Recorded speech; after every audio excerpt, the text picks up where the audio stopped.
In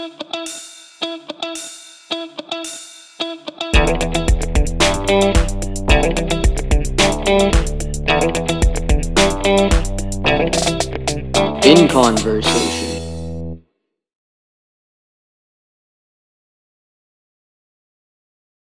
Hello everyone, welcome to another episode of In Conversation with Abhinav Seetharaman. I am here at the University of Oxford in Worcester College with my good friend Hindol Sengupta of India. Hindol, thank you so much for being here today. Thanks, Abhinav. Thank you very much for coming by, and welcome to Oxford, welcome to Worcester College, welcome to our MCR room. Thank you so much. Glad to be here. So you are historian, a journalist, and author of 9 books till date. You were one of the young global leaders of the World Economic Forum in 2017. You're currently a Chevening Scholar at Oxford. You were previously a Knight Bagehot Fellow at Columbia. You're editor-in-large at Fortune India, founder at Grin News, and a Wilbur Award recipient for your recent book, or one of your recent books, Being Hindu. That's right. So what's next? Well, actually, completing Oxford is next, but also I have a few writing projects to do. If I were to talk about a broader vision, I mean, what is one trying to do? I think what happened for a large part of the years that we described as globalization, or we describe as globalization, is what I call a flawed principle, the flawed Tom Friedman principle. You see, Tom Friedman, or the Tom Friedmanesque version of globalization, taught us that the world is flat. Of course, the world is not flat. That's a fundamental mistake. So what do we mean when we say the world is not flat? The world is flat essentially pushes this idea that globalization is about uniformity. Everybody has to look the same way, maybe even think the same way. It's the pushing of a Americanization of the world. It's this flawed idea that if everybody, eats McDonald's burgers and wears, jeans from Levi's, they all begin to become the same. That's a fundamental mistake. As we understand it today, once again, human beings really want and treasure differences. By differences, we don't mean conflict, but you want to have a sense of individuality.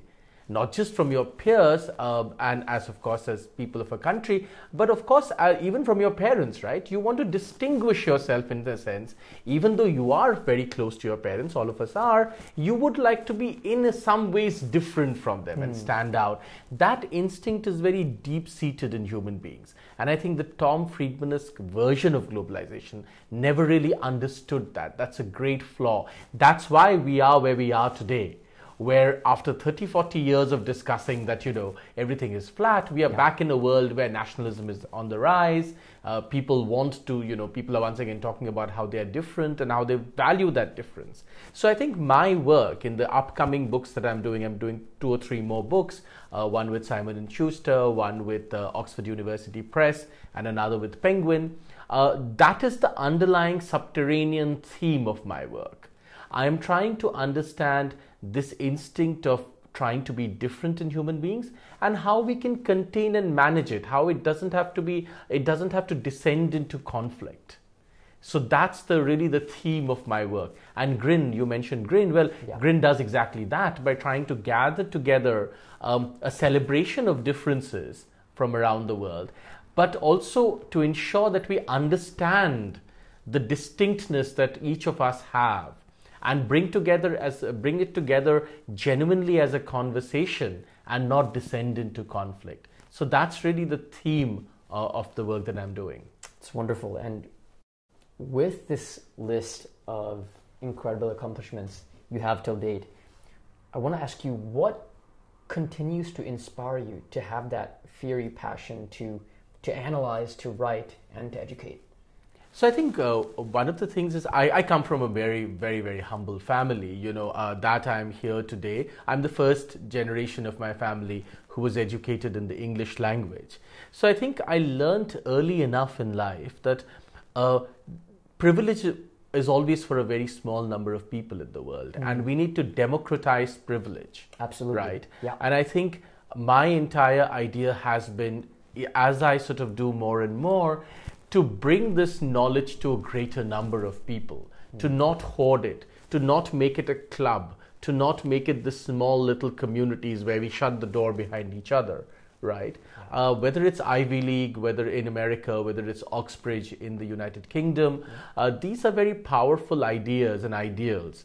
These are also ideals of access. People want to get access to this kind of work. And I feel that sometimes what happens when people go into these institutions, or the World Economic Forum, for instance, that immediately puts them on a pedestal. And then those people just talk to each other. They don't then talk to the larger public. And this is one of the big problems that has happened again in the last 30, 40 years during globalization, where it's kosher today to laugh at the Davos crowd. Everybody laughs at the Davos crowd. Yeah. But if you remember, it didn't begin out this way. At one point, everybody had this great aspiration that Davos is where you wanted to be. And even today, people want to be there.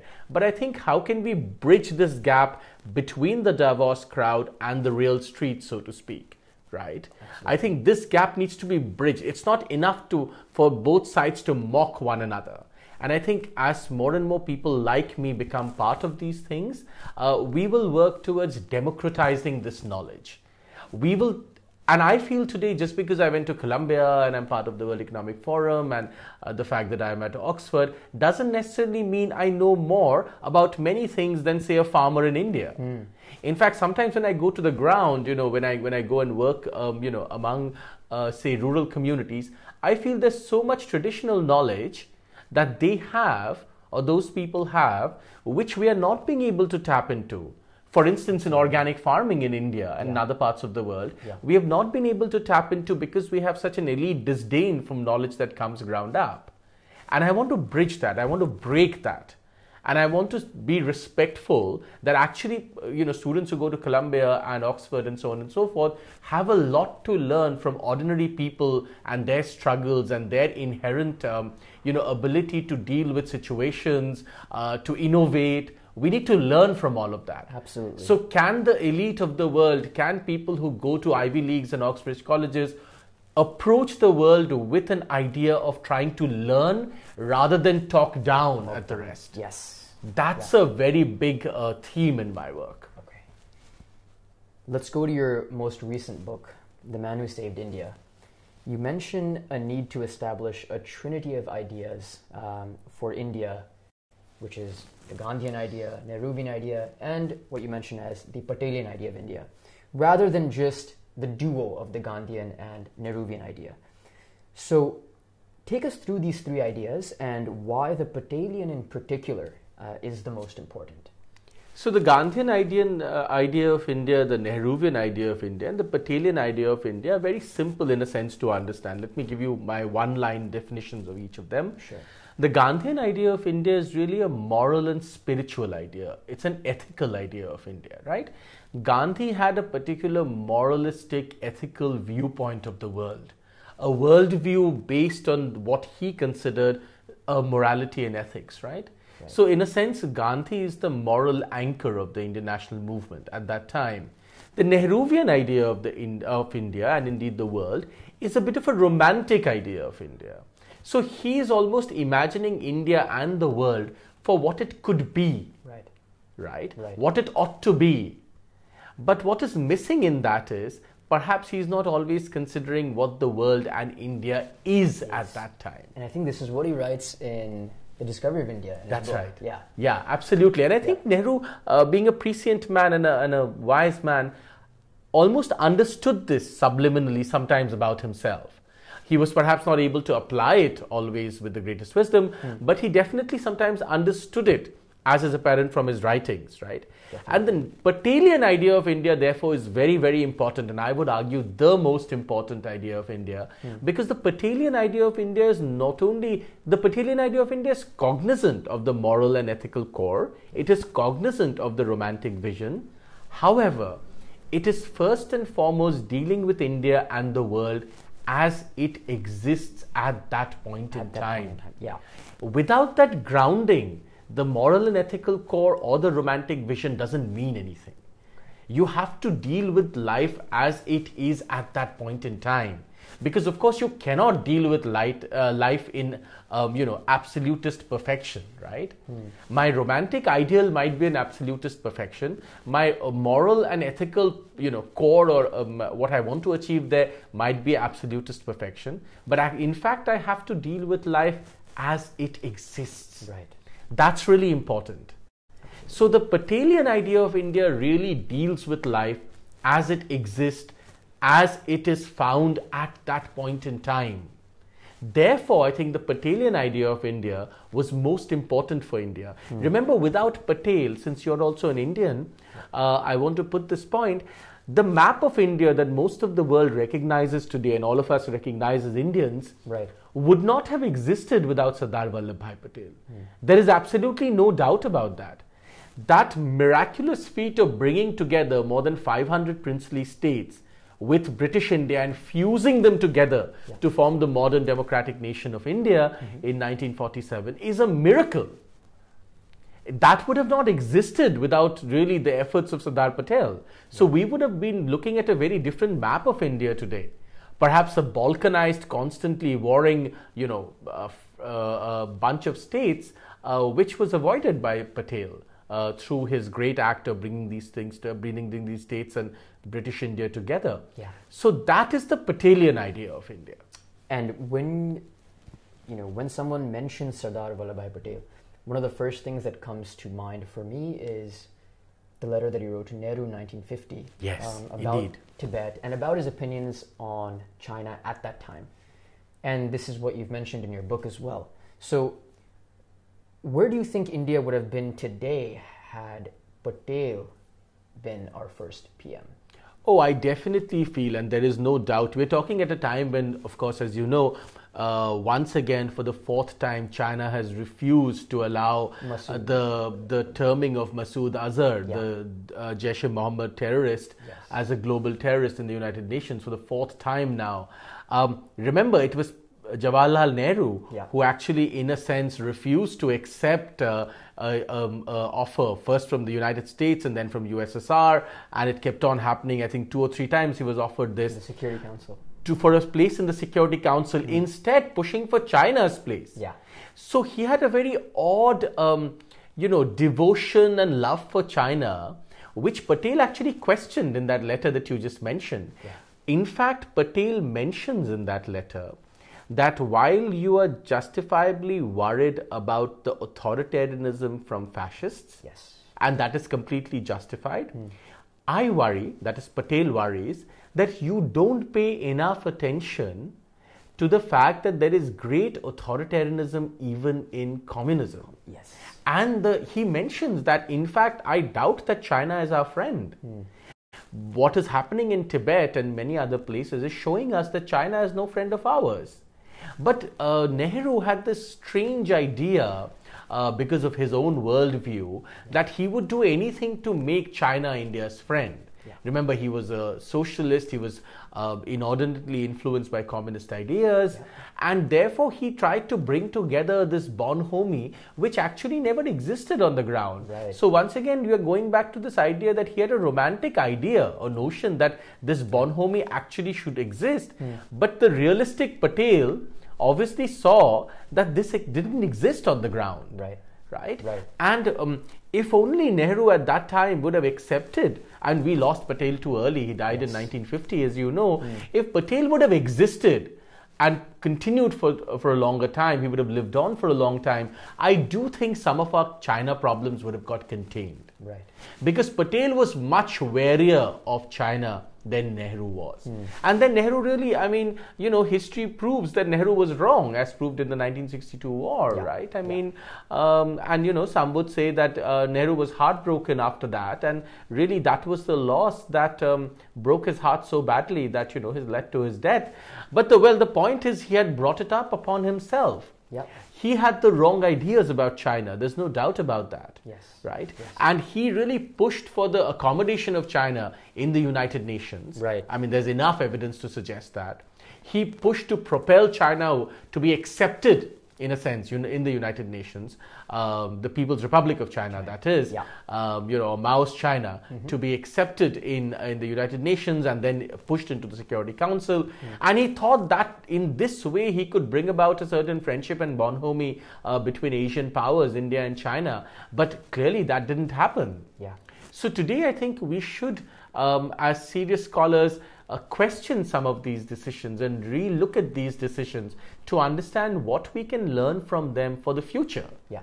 Now, what has happened has happened. I am not somebody who really believes that you have to go back and then, demonize or destroy a historical character. Yeah. But we certainly have to cast a skeptical or a critical eye on certain parts of Indian history to understand what were the mistakes that were made so that they should not be made in the future. Definitely. And, this notion of the Hindu Chini Bhai Bhai in the 50s and 60s, and now if you come to the modern day Wuhan spirit, right? Like you mentioned. Yeah, where is the Wuhan spirit today? Exactly. There is no Wuhan spirit. Yeah. So I think India must guard first and foremost its core interests. Okay. Every nation has core interests, a set of core interests. And India must guard first and foremost in the Patelian idea of India, so to speak, and Patel would have completely agreed with this, that our core interests come first. I want to give you one small example to illustrate what I'm talking about. I take you back to that point at the point of India's independence when India and Pakistan, all the assets are being divided, and 55 crores has to be paid from the Indian treasury to Pakistan, right? Sardar Patel says, and the Kashmir troubles have already begun. Sardar Patel puts to his colleagues that absolutely this money is owed to Pakistan. We are splitting all our assets and the treasury has to be split too. This money will be paid to Pakistan. Simultaneously, can we sit with the Pakistani authorities and bring the Kashmir problem to a conclusion, and the money will be paid side by side? What happened? Jawaharlal Nehru said no, Maulana Azad said no, the British said no, and then Mahatma Gandhi finally, and that also maybe Patel could have contained those sort of naysayers, but Mahatma Gandhi went on a hunger strike to say that we should unilaterally give this money to Pakistan. Yeah. Now the question is, today we have to ask in our generation, would it have been better to sit down at that time and conclude the Kashmir problem once and for all, finalize the borders, and then give the money hand in hand, right, simultaneously. Then keep it open, unilaterally pay the money, and then face what we have faced for 70 years. What makes more sense? Does the Patelian idea of India therefore make more sense? These are questions we must ask. Definitely. How can we avoid it, right? Absolutely. And my point is that we have to ask that question. So clearly, like you're saying, Hindi Chini Bhai Bhai clearly is not working very well for India. But also this entire thing of unilaterally giving away what could be your sort of, cards in your hand, which could be used in a very realpolitik sort of way to bring about peace. If you don't use it and you unilaterally give away those cards, then you will face problems as a nation. Definitely.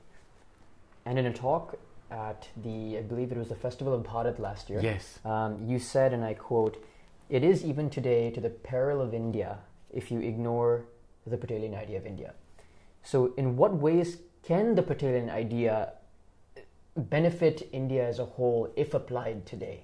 I think what India lacks deeply is what I would call a sense of national security and national core interests in the public sphere. As you know, Habermas spoke about a public sphere, right? And messages that are percolated in the public sphere. I think one of the debates that are entirely missing, and when it happens at a very perfunctory level in the Indian public sphere, is what are India's core interests, and indeed how can citizens understand those core interests and propagate those core interests. I think that idea or those notions of national security are entirely missing. They are it's very perfunctory. Every time a major terror attack happens, just because everybody's screaming and shouting on Twitter doesn't mean we have a sense of our national security ideals. Definitely. Whereas I do feel countries like America have a far more straightforward, clear-cut understanding of what their national security objectives are. And in India, in the Indian public sphere, we don't have that. I think a lot more needs to be done for the average Indian to understand that these are the core interests of the country, and therefore these core interests must be maintained first. Okay. So I think that is I think is a classic Patelian idea of India. That is a classic Patelian idea which we forget at our peril. And we must remember if we are to secure India in the 21st century. Absolutely. Speaking of the 21st century, we live in a time where India and Pakistan continue to be mired in conflict, and China continues towards achieving Asian and eventually global hegemony. One of the central components of this issue is Kashmir. And in your opinion, what are some realistic solutions to the Kashmir issue? Well, the solution to the Kashmir issue actually is only one, Abhinav. And I have written about this extensively recently also in Fortune in my columns after the Pulwama attack. Right. I have done, I've spoken at length at various places about this issue, and I'm happy to repeat that to you. The only solution to Kashmir is that we convert the LOC into the international border, the line of control into the international border, and we remove Section 370 and 35A, so that Kashmir, the Valley of Kashmir, then becomes a more pluralistic place. At the moment, especially after the Kashmiri Pandits were driven out of the Kashmir Valley on gunpoint, Kashmir has become a monocultural space. Kashmir has to become a multicultural space once again, like the rest of India. Yeah. Right? Yeah. It has to be a plural place like the rest of India. That's the way we will be able to solve the Kashmir problem. That's the only solution. Remember, people who still talk about a plebiscite and talk about the UN resolution, well, they have actually never read the UN resolution. Right. The UN resolution was very clear that first, Pakistan has to remove all its armed forces. India will keep a small amount of armed forces to ensure that the place is secure, right? And then it has to be, in a sense, which means that both the Kashmirs have to, the original format has to come back. Yeah. None of this can ever happen anymore. Yeah. I mean, it's a pipe dream, right? To say we will remove the LOC, bring it all into this perfect ideal, what it used to be, and then have a plebiscite. None of this will happen. And then even if you could go to that point, the question would be, what about the Kashmiri Pandits, right? What about all the demographic change that has happened on the Pakistani side via endogamy, right? Absolutely. So we have to take all of that into account, right? Yeah. So we cannot go back to that point anymore. We have to deal with what we have at the moment. And the only solution, there's a 4-point solution that, as you know, Parvez Musharraf and Manmohan Singh had negotiated, were trying to negotiate. Yes. But there is a problem in that, as I have written also extensively, there's a problem in that 4-point solution. We cannot accept that anymore. India cannot accept that anymore. The problem is that it talks about an open exchange and to and fro of populations of both sides of Kashmir, right? From one side, from Pakistani side to the Indian side, to the Indian side to the Pakistani side. But the problem there is, if you don't remove Article 35A and Article 370, remember Article 35A and 370, those clauses actually say that if any Kashmiri woman marries outside Kashmir, they're disinherited from property. Yeah. And indeed, no Indian from other parts of India can buy property there, right? So the moment you have this to and fro, between the two Kashmirs, and you don't remove Article 35A and don't remove Article 370, then within a few years, via endogamy, the entire demography will change. Absolutely. So India, it's essentially just pushes the crisis to a later date. India cannot accept that anymore. It's absolutely not acceptable, because that's as good as giving away Kashmir, and that cannot be done because, remember, we have great security interests. See, there are two things why Kashmir is non-negotiable for India. Number one, people forget that long before the current state of Kashmir, Kashmir has a very long history in Indian civilization. Kashmir is the home of Shaivism. Yes. Right? Yeah. Kashmir has a very long history in Indian civilization. Kashmiri poetry, people like Lal Ded, so to speak, the great Kashmiri poetess. Kashmir has some of India's greatest, Hinduism's greatest shrines are contained in the Kashmir region. Yeah. So it has a very long history in the Indic civilization. Right. Absolutely. So no country in the world just parts with their civilizational assets like that. Right. Yeah. So that's number one. Number two, remember, Kashmir has a very strong national security importance for India. Because if Kashmir is lost, Delhi is immediately under threat. Yes. Yes. Right. So anybody who understands strategic studies understands this very clearly.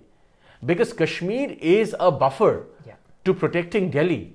We've already lost Tibet as one buffer. Exactly. So we lost Tibet as one buffer. Exactly. Yeah. So these are buffers to help us, helping us protect Delhi. So these are our national security core priorities. We cannot give them up. I mean, it's not a joke for India. Absolutely. Especially with the kind of crisis that India faces. Some analyst has written recently, Costa Rica doesn't really have an army or whatever. Well, we are not like Costa Rica. I mean, we are surrounded by Pakistan on one side, China on the other. We're in a very troubled neighborhood. Yeah. I mean, how can we not prioritize our national security? Absolutely. Right? Yeah. So therefore, there is no question of negotiating on Kashmir. I think the only suitable solution, look, Pakistan cannot take Indian Kashmir by force.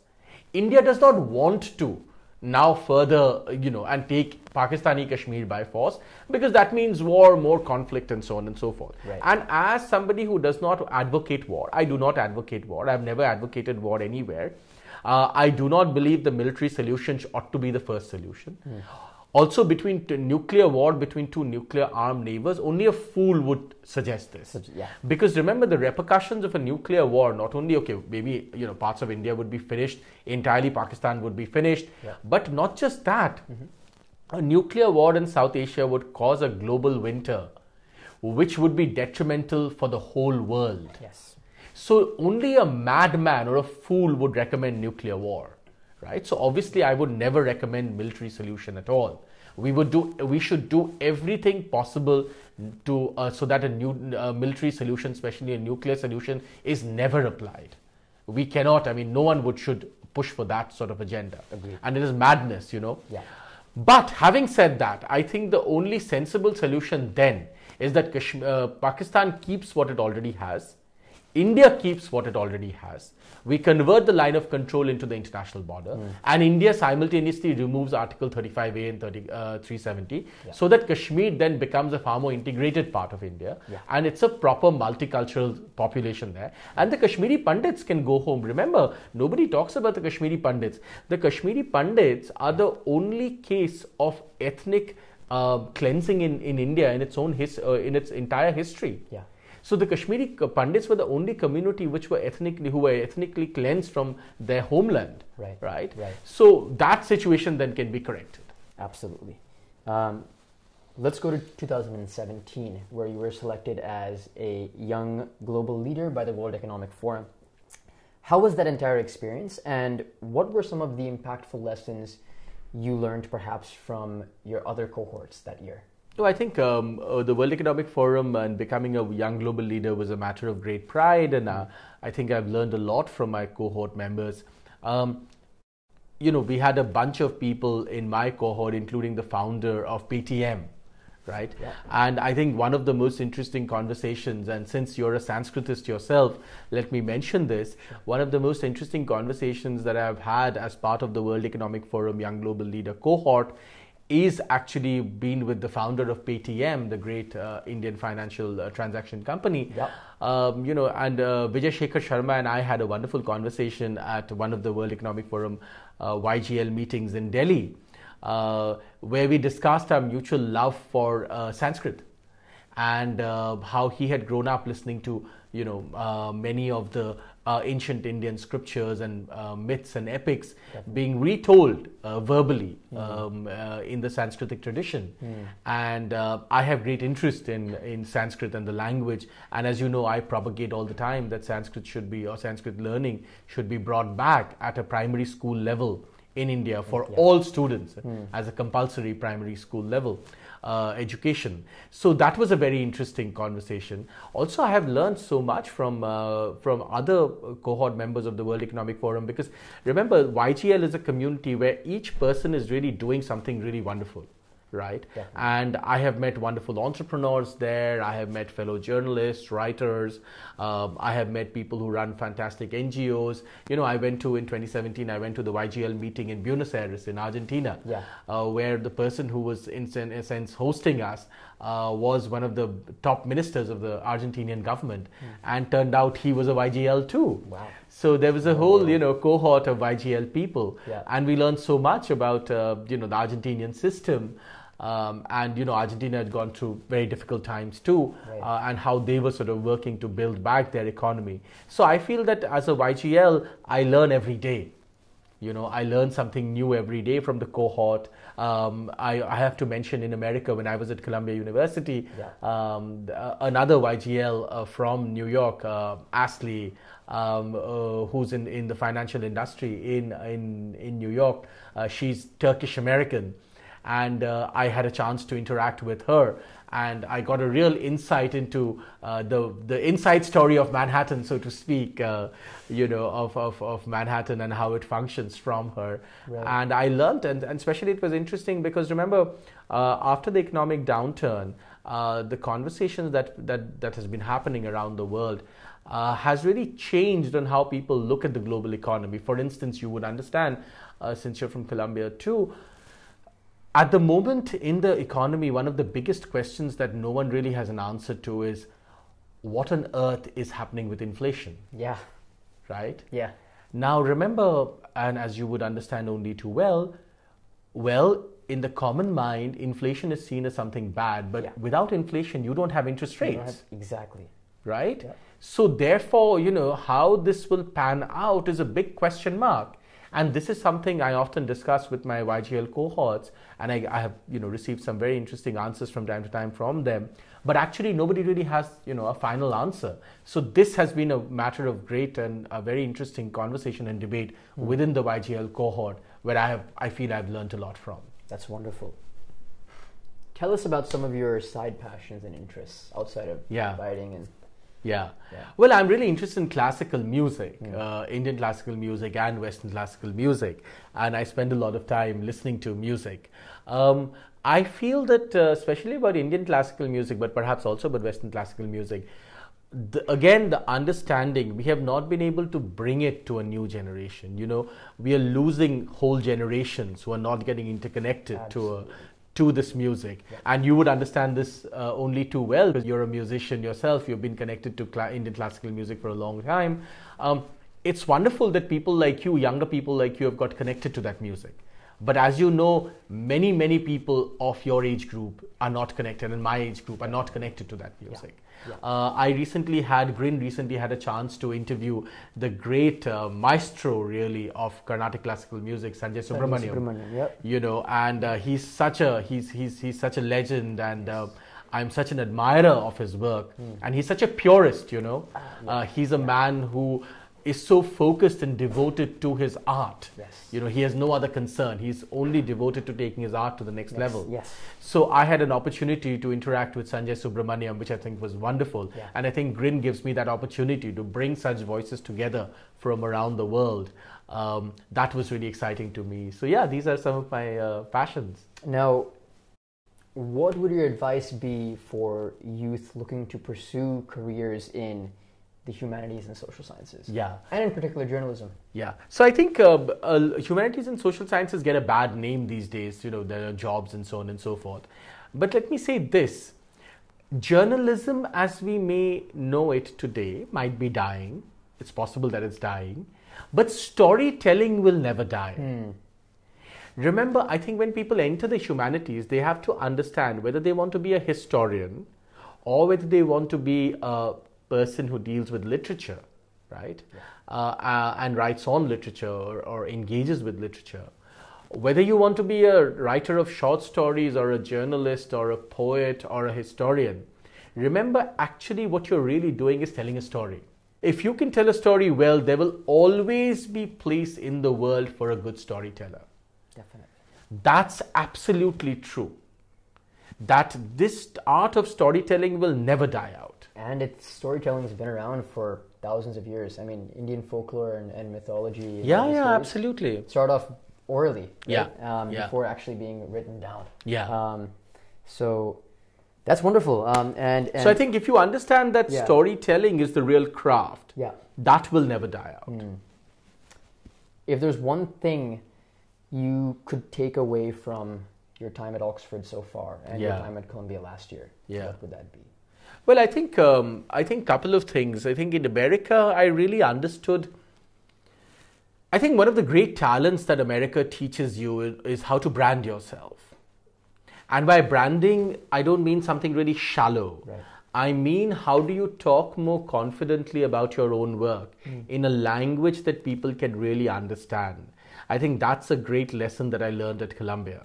Also, I think because I was part of Columbia Business School, I think I really understood, and that really helped me understood, that everything has a value attached to it, you know? Right. So if you're doing something, it's very important to also see how it can be made sustainable.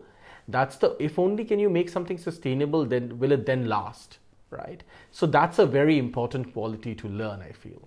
At Oxford, I think, one of the great things is you're part of a history that goes beyond 1,000 years, right? Definitely. And you have the dreaming spires of Oxford, so to speak, looking down on you, and you're cognizant that you're walking the footsteps of people, of some of the greatest minds that ever lived. And I think the history of Oxford has really been influential and has really charmed me. I think I've been very fortunate that I have been able to come here right after Columbia, which was also a wonderful experience. And I think in Oxford, I have really learned how to connect what you're doing at any given point to the overarching history in that subject. Right. Because I think a lot of times historical perspective is missing when somebody talks about something or is doing some work. I think Oxford really teaches you how to bring historical perspective into the work that you're doing.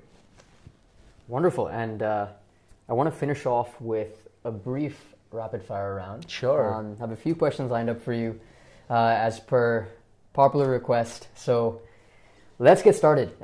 So first question, rank the 3 ideologies of India in order of impact. Gandhian, Patelian, and Nehruvian. Patelian, Gandhian, Nehruvian. Okay. Your book of choice out of all you've written so far? Being Hindu. Your favorite author and book to read? That's always a tricky one, but let me hazard a name. I think the collected works of Aurobindo, the great Indian sage. Yeah. I think I would not choose one book from his over. Actually, maybe I should choose one book. There is a collected works of Aurobindo on the subject of nationalism. I think I found that very, very interesting. Because I think nationalism as seen from the Eastern perspective and the Western perspective are 2 entirely different things. And I think Aurobindo really explains how seeing from the Eastern lens or using the Eastern lens, especially from a country that has suffered colonial rule, can be an entirely different experience. So I would say collected works on nationalism by Aurobindo. Where do you see yourself 5 years from now? Writing more books. But I think really as a storyteller, I don't know in which capacity. It may be outside government, in government, it could be running my own company, building more companies and so on and so forth. But in whatever capacity of work that I do, I fundamentally see myself as a storyteller for the East, so to speak. The East has a certain, let me tell you, Abhinav, my worldview is very simple. My worldview is essentially that in the future, the West will give us all the technological solutions. So Elon Musk will give us, maybe a solution that one day we have a little battery strapped to our wristband and I don't know, somehow that lights up the whole house, right? Yeah. Who knows, it might be possible. But no matter what you do in technological advance, you will not solve the other big problems that the world is facing, which is that more people are lonely than ever before, more children are born out of wedlock than ever before, there are more broken families than ever before, people can't seem to talk to one another, the human interface is completely disappearing. Yeah. Those are internal problems. And I think the East will give us the solutions to the internal problems. It's the software solutions that the East will give us, whereas the West will give us the hardware solutions to the world. And I see myself as the propagator, as a storyteller, as an innovator of the Eastern solutions to what are the problems inside our mind, inside our heart. So I think that's my real work. So therefore, in meditative technologies and propagating those technologies in language and literature, in history, that's my realm of work, because I feel those are all the inner work that we need to do. Outside of Indian food, your favorite cuisine? Oh, good one. I think I really enjoy Turkish food. I like the falafel and the hummus and so on and so forth. Yeah. I also have somebody who's very close to me who makes incredible hummus, so I really like that. Yeah. But I also think there is a particular, I'm very fond of vegetarian food. I propagate vegetarianism, though I'm not entirely vegetarian myself. I still eat a little bit of non-vegetarian food, but I'm mostly vegetarian. So I really propagate vegetarian food. And I think even in Turkish cuisine, in Middle Eastern cuisine, there's a lot of, especially the hummus, the falafel, the vegetables, that's, quite a significant amount in that cuisine. Of course, there's a lot of meat in that cuisine too, but I like the vegetarian part of it, and I like what they do in vegetarian food. Finally, your favorite place that you've visited so far? In the world? Yeah. I'm actually very fond of Scandinavia, of Sweden. And I used to go frequently to this little, scholarly town, university town called Lund in Sweden, Lund. It has the great Lund University, which is one of the oldest universities in the world. Right. And it is a charming little town. It truly is like out of a postcard. And Scandinavian places tend to be a little bit like that. Absolutely. In Northern Europe. Yep. So I really like that town. I think it's a lovely little town, very charming. So yeah, that's a lovely place that I've really enjoyed. Oxford, may I say, the other place that I really feel Oxford has a particular verve to it, and there's a particular, especially for people who like a scholarly bent of mind, who are of a scholarly bent of mind, and who like the scholarly life, there are few places in the world which are as wonderful as Oxford. So I think I'm very blessed to be here too. And with that, that's a wrap. Thank you. Thank you so much for your time, Hindol. It's truly been a pleasure speaking with you, and I'm sure myself, of course myself, and our viewers truly appreciate all your invaluable insights. Thank you very much, Abhinav. Thanks a lot. Thanks for coming by.